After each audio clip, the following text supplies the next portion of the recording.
morning and welcome to Enterprise Friday on Enterprise Television. I am Kengbe Bodari. And I am Henry Ikwipike. All right, it's the start of a new day and we are glad to have you on the show today.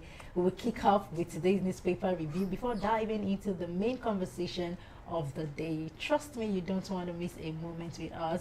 You can join the conversation by dropping your comments, liking, and following us on all our social media platforms at Enterprise TV 7.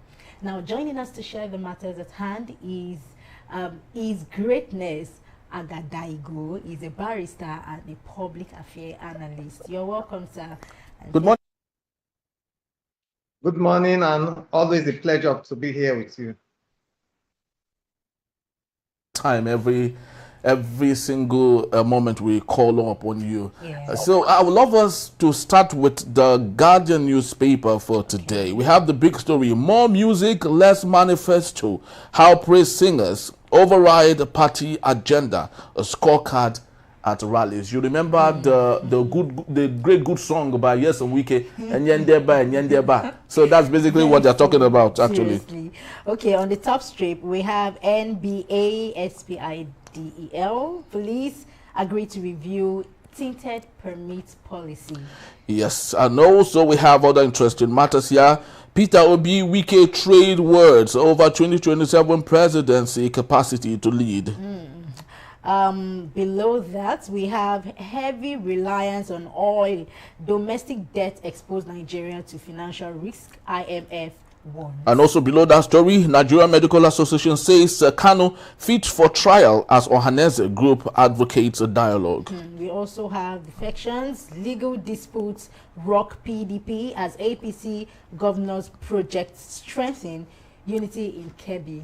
And also interestingly, today, Day is World Food Day. Hey. As federal government taxed on support for local farmers' equitable distribution. Today is World Food Day for World Food Day. But interestingly, Nigerians, I do not know if we have no food. We are talking about enough food. Okay, it's part of it, but I think being that today is World Food Day, we should have free food now. Yes. They should just, what's your menu? What do you want? All right. So I would love us to start with this story, barrister. World Food Day. Federal government taxed on support for local farmers' equitable distribution. Why is it that the federal government seeks to be advising? It looks to me like they are advising some other persons that should have been them doing the job of providing food and opportunities for Nigerians. What's your take, barrister? First of all, let me say congratulations to the world and Nigerians for World Food Day. And we hope that the objectives of these anniversaries will be realized, which is actually for all nations of the world to work diligently to ensure food productivity and food security in all nations of the world. And to inevitably, and by doing that, we'll be invariably banishing all our lands. So I just want to congratulate us. But putting the question where it should be, what we expect government to do is not only to congratulate farmers and to charge them to ensure high food yields, but the government ought to make commitments, number one, that they will ensure security in all farms in Nigeria, because that is one of the number one factor. In fact, the greatest factor to food shortages in Nigeria is lack of accessibility to farms by farmers because of the activities of Boko Haram, bandits, and even local thieves and criminals, as well as killer herdsmen, farmlands across the length and breadth of Nigeria. and made it impossible for farmers to be able to access their land and engage in food productivity. We are all aware that many farmers, they pay homage, they pay ransom, they pay fees to be able to access their farm to engage in harvest.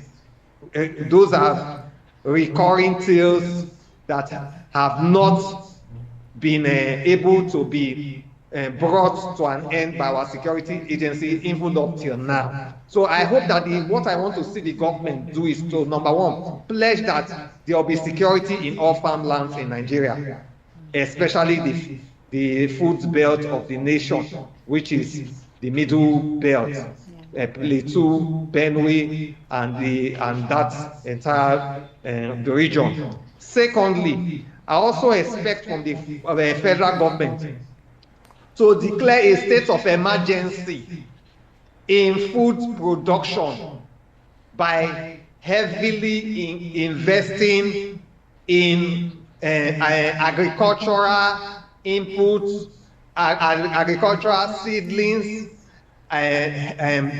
machineries for farming, fertilizers, and other associated devices and farming structures that will make our food production to be extremely to be multiplied beyond our expectations, so that we can experience a bumper harvest in food production, and this in turn will sharply and drastically bring down food prices all over Nigeria.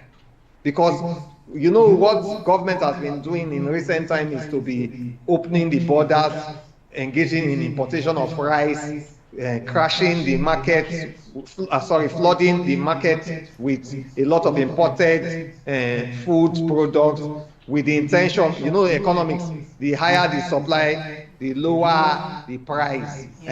So they have been applying that economic measure to bring down the price. But of course, you know as well as I do that that measure is not sustainable. Yeah. The sustainable measure is homegrown economic policies.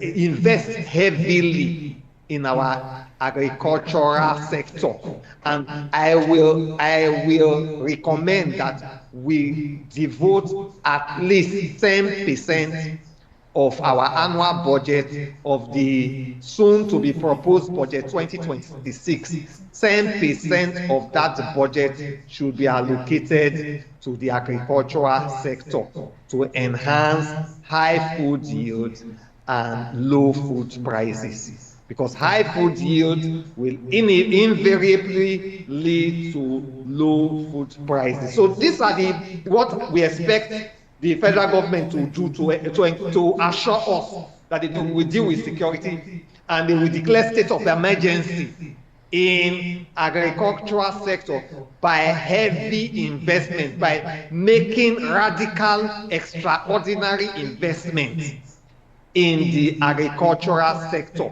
that will boost high food yield. So these are the statements we want to hear from government, and not carrying the onus and the burden, turning it on the farmers who cannot access their farm, some of them are bankrupt because they invested heavily in farming, and yet they cannot access their farm to harvest the food. So many of them, they are bankrupt, many of them are in poverty, many of them are in affliction, many of them are in agony. They have lost their crops, they have lost their money, they have lost their lives and livelihood. So these are what we want the federal government to do and to commit itself to do in a day such as this, which is international / global food day. Thank you. So that will be omission on that score. All right. Okay, thank you. But while we are waiting on the federal government statement of putting our agricultural sector together and also looking into security, right? Now let's bring it down to the youth. What role can youth play in boosting local food production? Well, you know, we always say that a hungry man is an angry man. Yes. A hungry man is an angry man. And now, out of the three most fundamental needs of the human being, the number one in the hierarchy is food. Food, that's number one. So, and of course, we have so many opportunities, employment opportunities, entrepreneurship opportunities in our agricultural sector that has remained largely unutilized. So I want the youth to key into the agricultural sector. You know, many a times we want to start big, but things do not always work out that way. Start small. It may just be a small farm. It may be manual farming and the rest. But as you put your heart into it, cassava farming, maize farming, plantain farming, you know, cassava farming now has become a very big business because a lot of it is used in the industries to produce chemicals, various kinds of chemicals. While it's simply a small portion that is used to produce starch, gari, and other staple foods for Nigeria. So that holds the key. Granite farming and other kinds of fishing, pond fishing, chicken, poultry, and other things. So an idle man is the devil's workshop. And one of the negative aspects of our high unemployment rate in Nigeria is that many of our idle youth are being used into internet fraudster, which is called Yahoo. They are being deployed into kidnapping and other negative tendencies and vices. So we need them to put their youthful energy into agriculture, you know, and feed the nation. You know, in 1979, Obasanjo declared Green Revolution, if you remember. Yeah. And the intent of that Green Revolution was Operation Feed the Nation. I'm sure you remember. I'm sure you were born then. You were born then. So you, by 1978, 79, you were born then. So we need the youth now to who are the leaders of tomorrow. You know, there has been an ongoing debate whether the youth as we see them today from ages 17, 18 to 35, are they viable leaders of tomorrow? Can they take over the old stock?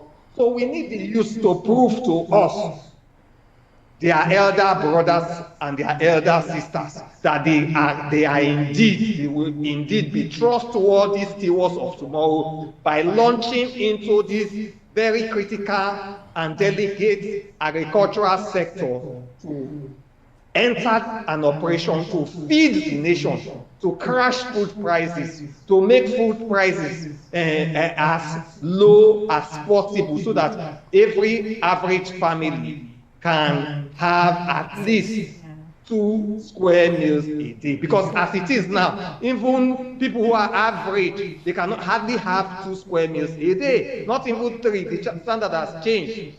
So they need to launch into this operation, feed the nation of the now, and enhance high food yield so that our nation can be self-reliant and we can have food security through the investment of both physical and material of our teeming youth population.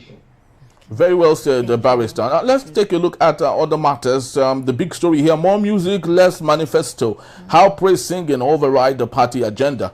Scorecard rallies, and there's a cartoon flick there of people in the background of a politician there singing "On Your Mandate We Shall Stand," Enyendeba, Enyendeba, which of course was made known by Nyesom Wike, and most current of them all. You know, there's this young man in Edo State who is often singing "Edo is Shining," the governor where they enter Gota, and so many other very ridiculous statements by people. I'd love you to take what you make of all of this shenanigans happening within the corridor of power, especially with regards to praise singing for Nigerian politicians.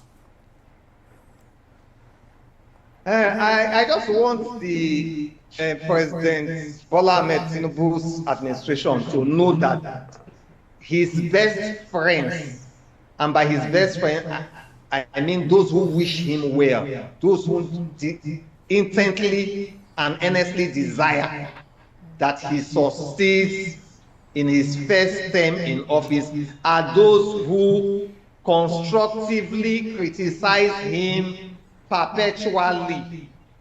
They are his best friends, and those are the best friends you can have, because they will continue to tell you the truth that you may not wish to hear, and the truths which are often very scarce for those in corridor of power.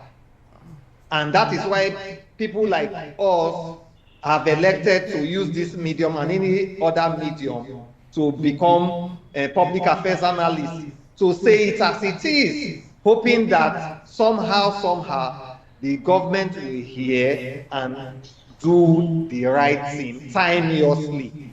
But for sycophants and for, hypocrisy and sycophancy, they go together. They are birds of the same feathers, and they fly together. And those, the Bible, if I go spiritual, the Bible says those who patronize jesters, the king jesters, hypocrites, and sycophants are fools who are doomed to be destroyed.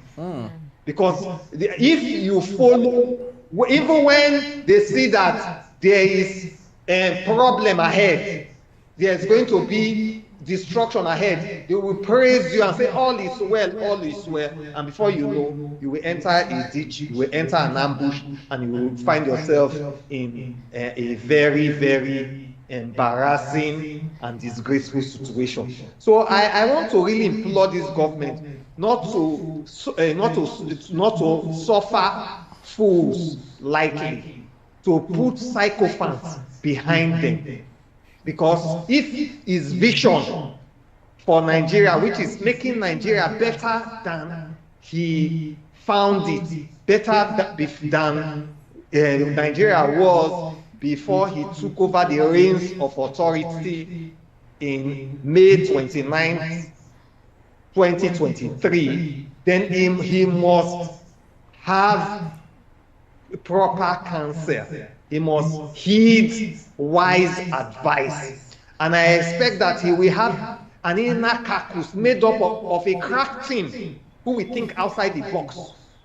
He will have a well-structured, independent advisors outside government circles who periodically he meets with and who tells the federal government, the president, and the president, who tells him the true state of affairs, who tells him the real yearnings of Nigeria, who tells him whatever these jesters are saying now, what is really the status, what is really the status in terms of employment, what is the status in terms of infrastructure, such as roads around Nigeria, what is the status, what is the average lifestyle of the average Nigerian? What is the perception? Because we say perception is reality. A lot of people will say, Nigerians are satisfied. Jesters and psychopaths will tell him, Nigerians are satisfied with you, carry, go. You already have 95% of the support of Nigerians. But he needs to have these independent counselors who are not government officials, who will tell him that this is what Nigeria actually, rightly or wrongly, this is their perception of your government from 2023 till date. So I expect the president, he was 8 years governor of Lagos State, and he has been a politician since 1993. So I expect him to be very experienced, to know even when people are, you know what they say, are just using his head, are just playing on his intelligence. I expect him to know and to be able to filter the wheat from the chaff and listen. Even somebody like Sowore, who appears to be one of the most vocal critics of this present administration. If you listen to Sowore, you will get a lot of guides in order to know areas you need to attend to, such as rule of law, such as respect for human rights, such as urgent need to reform the Nigerian judiciary, urgent need to reform the Nigerian police and immigration, urgent need to ensure law and order, urgent need for public officials at all levels to be restrained from misuse and abuse of the public trust that has been handed over to them, urgent need to ensure that our public utilities, our public infrastructure, our public services function optimally to the satisfaction of majority of Nigerians. Urgent need of ensuring that, for example, now one of the things Sowore has been pursuing, that police officers who retire get their pension as at when due through proper channels and platforms. So he has a lot to learn, to take. He has a lot of takeaways from so-called critics, but he should put jesters, court jesters, Asorok jesters, Asorok sycophants far away from his hearing, so that he can see clearly and chart the desired course for Nigeria's greatness. Thank you. Okay. Yes. So what does the dominance of praise singing at rallies reveal about political communication strategies in Nigeria?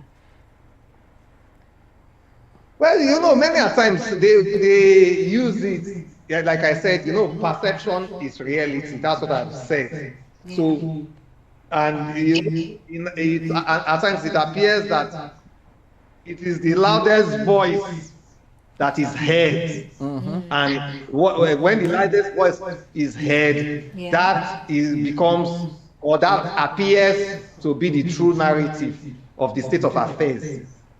And it's a way of, you know, many a times, if you, in political circles, if you are in class 1 and you admit that you have failed, then it means that you have also denied yourself promotion to class 2. So it is also a way of living in denial of your performance. And that's what they do in the rallies. Or usually, the rallies are supposed to be forums for critical appraisals of performance, the journey so far, how far. And of course, in assessing any public officer how he has performed, you must put the promises he has made vis-a-vis how far those promises has been fulfilled. So if those rallies were proper intellectual engagement, the first thing they will reel out, in 2023, when the current administration was seeking office, these were the promises, it will lay out the promises it made to Nigerians. Then after reeling out those promises, then sector by sector, you say, in communication, information and communication, this is how we are fed. In road development, road rehabilitation, this is how it was and this is how we are fed. In the economy, when we came, the naira to the dollar was 400, and now a naira to the dollar is better. So, and before we came, the unemployment rate was about 40%, but now we have improved it. So you see, so that will now be the basis for giving accolades to the government in power. But you will see that in rallies, statistics are put behind bars. They are chained. They don't read out statistics. They just praise the public official with no foundation, with nothing to rely on, no from when to when, no sectoral analysis, no previous how it was and where we were before and where we are now. Those kinds of analysis are usually put behind, and it's all, oh, he has done well, he has done well, he has done well. That's all we hear in rallies. It's just like more like cheerleaders, you know, cheerleaders in a basketball game, football game, because they just cheer the same cheer with no critical intellectual context to the accolades that are pronounced and that are donated. So that is why for any serious-minded public official who is thinking of contesting for a second term, you must look beyond political rallies for your to realize your re-election ambitions, because it is usually all your party people who are not right, who will not criticize you, that are there. But you must look at the larger part. And these political party members that are gathered in rallies, they are less than 1%. They are less than 1% of the total population of Nigeria, of 220 million Nigerians. So what they say, what the praise singing as in terms of the numbers for the real election is very insignificant.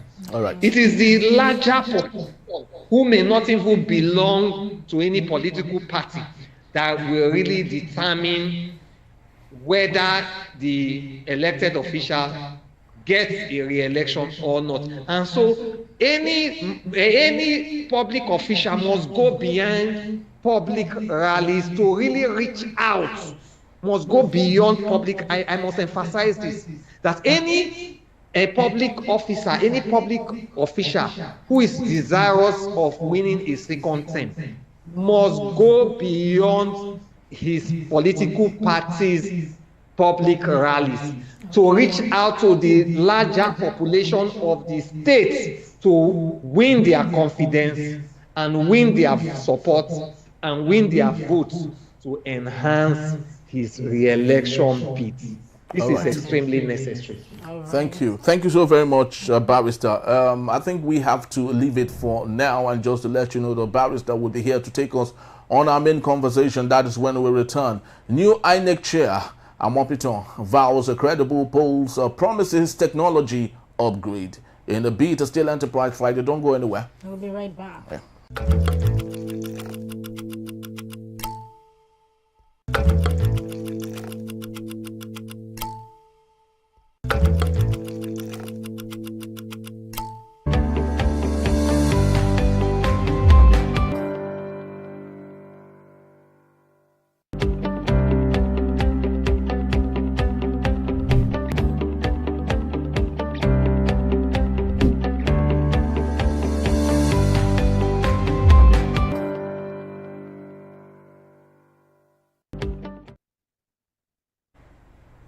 Thank you so very much for being back, and if you just joined us, this is Still Enterprise Morning, reaching you from Enterprise Television.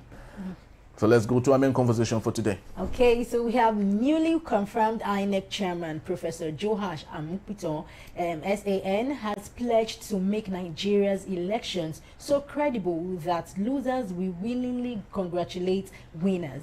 Now, speaking after its confirmation by the Senate, Amupitan said he would work with agencies such as NIMC and NCC to strengthen election technology and ensure transparency. Very true. He equally promised to build an internal monitoring system to promote integrity among election officials. Amupitan, a law professor from Kogi State, clarified that he had no role in President Tinubu's election tribunal case.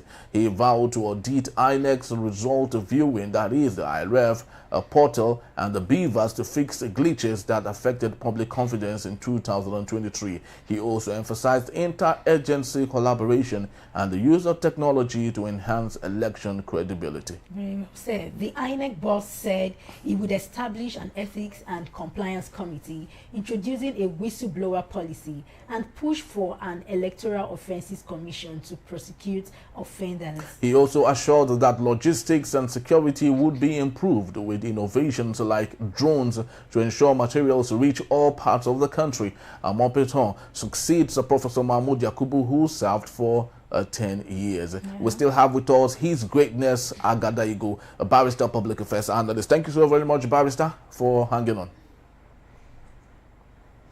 Thank you very much for having me. Yes. So, barrister, let's get to the cheese of the matter here.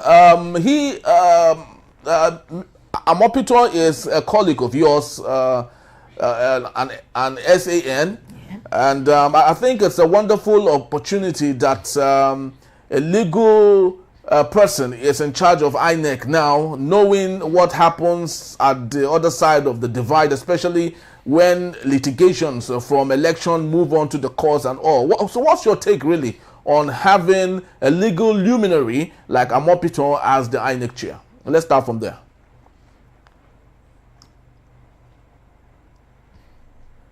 Yes. I don't know. Can you hear me? Yes, very well. Can hear you. Let me congratulate Amupitan, who has been cleared by the Senate yesterday as the new INEC boss.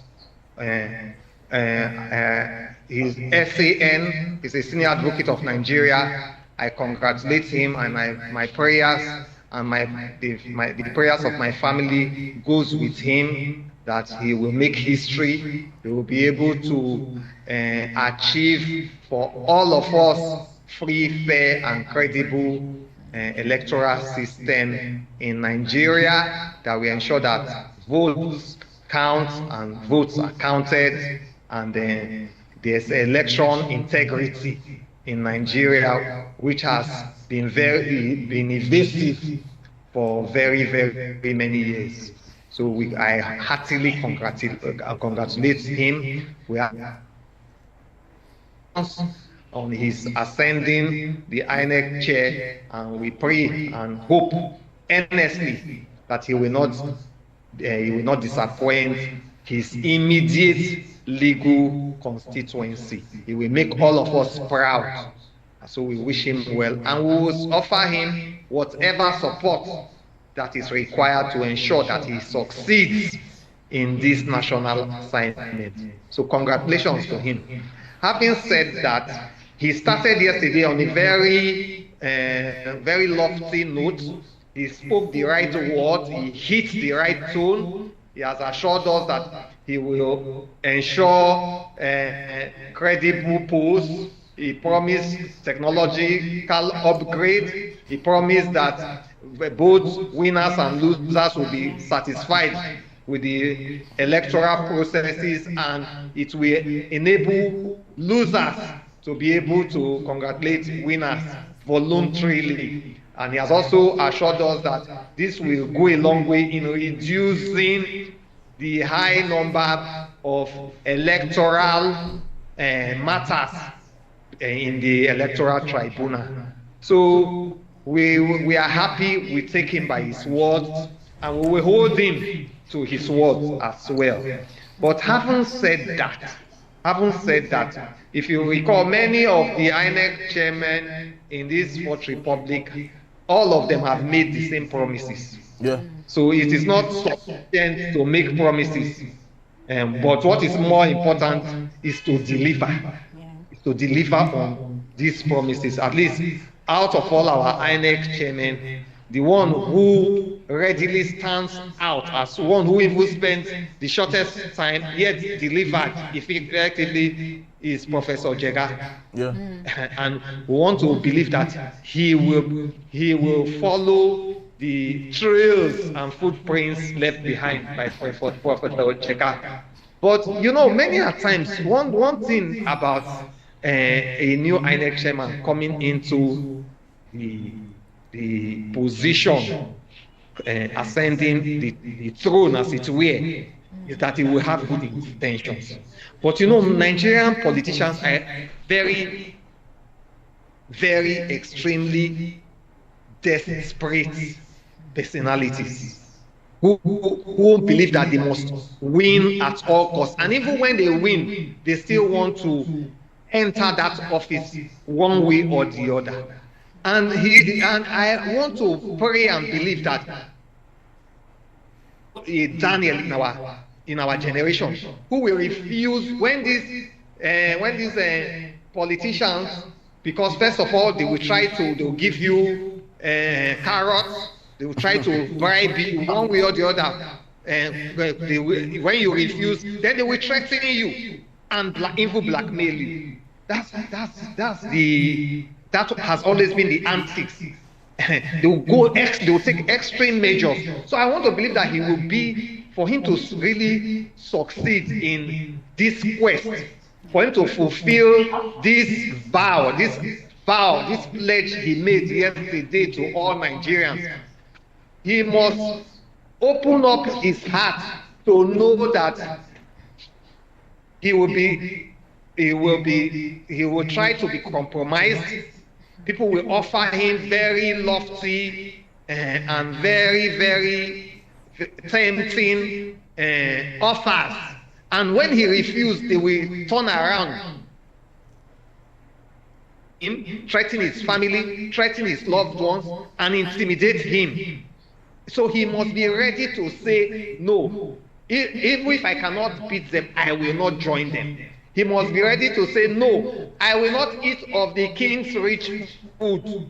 He must be ready to say, no, I will not kiss the feet of Ashtaroth. I will not bow to Baal, even if I will be put in the lion's den. I just hope, because when I was hearing him make those comments, I just hope he knows the full implication of all that he is going to contend with.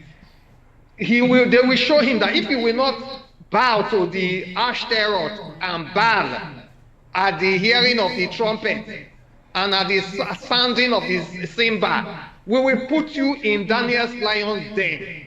And I want to see that energy in him, that determination that even if you are going to put me in Daniel's lion's den, I will not bow. I will not join in corrupting INEC. I will not join in malfeasance. I will not join in crumbling our country and the future generation's destiny. So I hope he has made that determination, because that is going to be the description of the office that he has now chosen to serve in, which is one of the most challenging offices in Nigeria today, because every politician wants to win election by whatever and any means possible, any possible means. So he must be able to stand his ground. He must be able to state the rules. He must not change. You know, the last election, one of the confusion that came was changing the rules at the middle of the game. He must not come and say, oh, even though we provided a guideline for election, but based on hitches, we are going to change the rules in the middle of the game. No, he shouldn't. I'm so happy that he's a distinguished lawyer. He has his integrity fully at stake. He will maintain his good name. He will maintain his integrity. He will maintain his family name. And so he will ensure that rules are fairly and equitably applied to all and sundry without any favor or any ill will. And the first charge I will want him to say, going practical, is that campaigns, the INEC has not declared the opening for campaigns for 2027. So I want him, immediately he's sworn in, to call all political parties, to immediately call all political party leaders to his office and charge them to desist from carrying out direct or indirect campaign in any way or manner until when INEC declares that it is time for campaign for 2027 elections. That's the first thing I want him to see. Okay. The second rule I want him to abide with, to ensure, is that the Supreme Court over time again and again has declared that INEC has no business interfering with the internal affairs of political parties as to who their chairman, vice chairman, and secretary and other officers of the party are and should be. So I want him to ensure that INEC no longer interferes with the internal affairs of political parties. The third thing I want him to also ensure that nobody, political or spiritual, can dictate to INEC or direct INEC to do things outside INEC's prescribed constitutional mandate. Nobody, no matter how high, no matter how mighty, can direct INEC. And that goes to show it. He must show it in his posture and his utterance that INEC is completely independent. INEC is completely independent. The fourth thing I want him to show is that the expenditure of INEC has been extremely obscured. They lack transparency. In fact, when they want to make their procurements, it's more in secrecy. There's no open bidding. So I want him to make quarterly reports, publish it of how INEC funds are spent and received, how they are received first, and how they are spent. There must be probity. You cannot carry out a free and fair election in Nigeria without the finances of that institution being transparent to Nigerians. Then the other thing I want to see is that we have Anambra State election at the corner, and not long after that, we also have Ekiti State election. I want him to, these are just minute election, one state election out of 36 states plus Abuja. So I want him to use those states because they said, put your money where your mouth is. I want him to immediately hit the ground running and start making preparations for those two state elections, to use them to show the template of free, fair, credible election in Nigeria going forward. So these are the positive signals in action, in addition to his laudable speech he gave yesterday, that he can take, that will begin to assure us Nigerians that a new dawn has indeed birth in the Independent National Electoral Commission of Federal Republic of Nigeria. Right, thank you. So let me put this question to you. Do Nigerians still trust INEC enough, like, to believe in credible elections where losers congratulate winners? Do we really have trust in INEC? What do you think? Do you think so? Of course, Nigerians, even me myself, I don't even trust INEC. Me, I don't. Because even if I want, you saw what we saw in 2023 general election. Yeah. Of course. Then you saw what we saw in Edo State election, where the police went to carry people from where the wards where election results were supposed to be declared, they carried them to the INEC headquarters in Edo State. And from the evidence made public, we saw that they completely jettisoned all the polling results, and 1 or 2 people, as PDP alleged before the tribunal, signed all the results in Edo State without any of the agents of the political party. And these results, unfortunately, were affirmed by the court as credible, unfortunately.